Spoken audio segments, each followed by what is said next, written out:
ভাগ্যের কি নির্মম পরিহাস! গতকাল রাতে সবাই দোকান বন্ধ করে যখন ঘুমাতে যায় মাঝরাতে, তখন চট্টগ্রামের ইয়াসুদ্দিন বাজার আগুন ধরে। তখন একই এলাকার তিনজন মানুষ, দুইজন হচ্ছে বন্ধু, আরেকজন হচ্ছে বড়।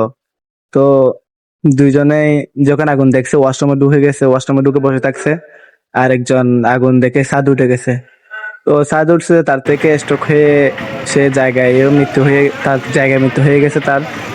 আর দুইজনের অক্সিজেন না পেয়ে ওয়াশরুমেই মৃত্যুবরণ করছে।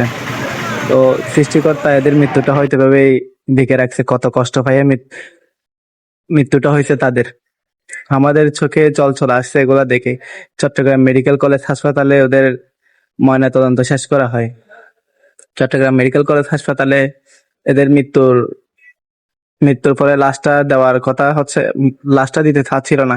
কারণ ওরা পোস্টমর্টম করতে চাইছে, এরা এটা এই মৃত্যুকে নাকি আহ, অন্য মৃত্যুতে করতে চাইছে। তো এই জন্য এটা তো হচ্ছে স্বাভাবিক মৃত্যু, এটা স্বাভাবিক মৃত্যু না হলে এটা আগুনে পুরো মারা গেছে, এটা পোস্টমর্টম করার তো কোনো প্রয়োজন নাই।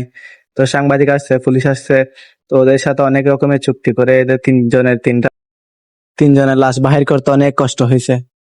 তো সবাই এদের জন্য দোয়া করবেন যাতে আল্লাহ তাআলা ওদেরকে জান্নাত নসিব দান করে।